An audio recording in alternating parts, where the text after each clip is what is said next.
Well, hello there. Wait, you look a little restless.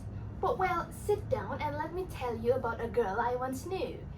You know, people for centuries used to whisper about witches, women who, were beautiful but strange and feared until the flames took their lives. Well, that's old history, or so it seems. Now, the story begins with Elara Duval, a young, beautiful historian. She had grown up with her mother after her parents' bitter divorce. And when her mother had died suddenly under circumstances no one could quite explain, Elara was sent to live with her father in his old townhouse in Vienna. He was also a historian who had a library. One night, Elara pulled a leather-bound book behind the shelves, and it held the family tree information, ending with her father's name in it. And also a chilling note about an ancestor named Rowena, a witch said to rise again on the blood moon, May 26, 2021. Only 3 months away! And Elara's pulse quickened as she showed the information to her father. But he brushed it off as folklore, but she wouldn't let go. If their family truly carried this bloodline, wasn't it extraordinary? As historians, wasn't it their duty to confront it? And at last, he gave in and decided to join her on this search for this suspicious ancestor using the very detailing notes preserved in the book. And following the book's trail, Elara and her father reached a ruined old estate, once home to a 19th century secret occult society devoted to Rowena. There they met Lucas, a young local museum intern who knew the legends of Rowena by heart, and he proudly guided them to search for the history. And from Lucas, they learned that the village had experienced many losses, from stolen gold to losing the life of loved ones because of a mysterious cause. And each time some unexplained crimes happened in the village, people would quickly associate it with Rowena. She's basically an urban legend, and after long searching, Elara and Lucas bonded together as friends, as they were about the same age, And later, they uncovered a Latin riddle in the house's wall. Elara and her father struggled with it because they weren't fluent in Latin, but Lucas was able to read it. Born of rain, bound by fate, speak the girl's name and open the gate. And remembering her mother's story of how she was born during the storm, Elara hesitantly spoke her own name. And unexpectedly, the walls opened to reveal a hidden box containing a silver blade. The legend said the blade had always been hidden because it was the source of Rowena's power. And along with it, they discovered another leather-bound book like the one they found at home. As Elara reached for the book, a piercing screech shook the hall, and all of them fled from it. But Elara fell from a staircase, and Lucas caught her in time, and he took the flame. He was left badly injured, yet still clinging to her until she was safe. And at that moment, Elara realized that he had sacrificed his own life for her. And when Elara opened the second book, the truth began to surface. At first, they thought they were chasing one immortal witch, but instead they found an emerging pattern. Across centuries, a woman named Rowena with the same face and the same presence appeared, stirring unrest. They had spread plagues and many other chaotic events, and then she would vanish without a trace.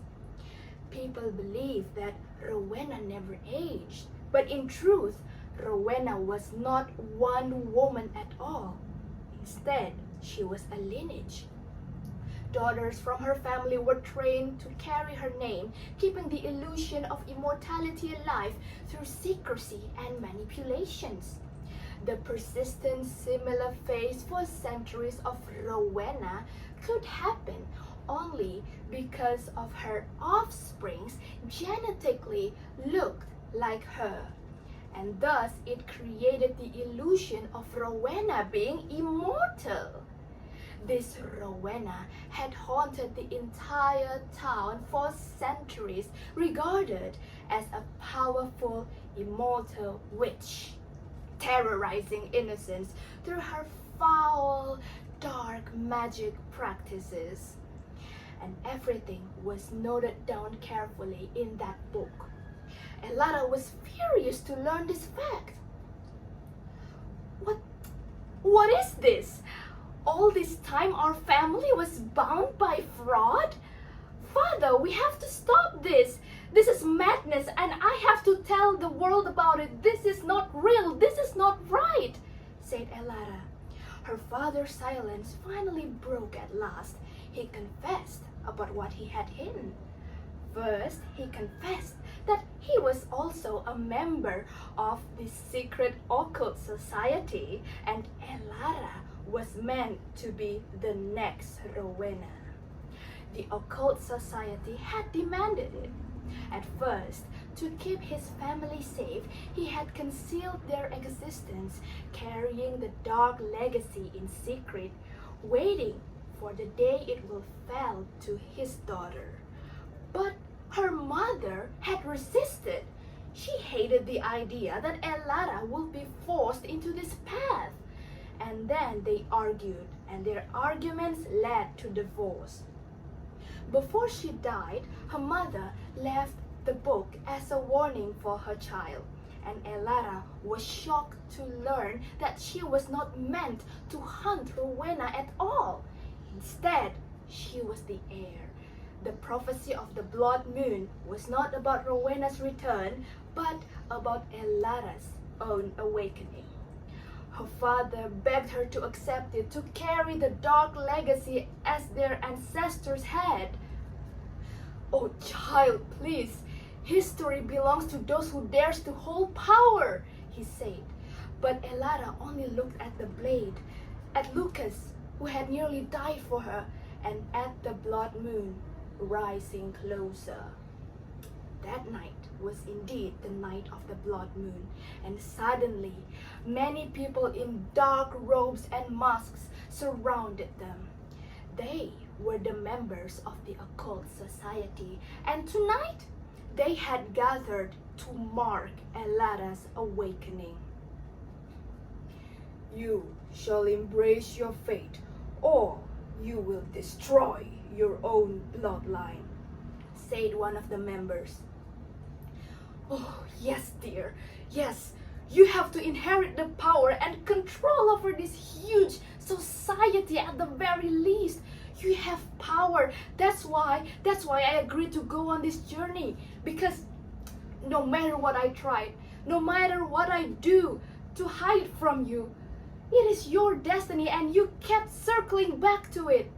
And all of a sudden, Lucas suddenly yelled, "No! Don't do that, Elara.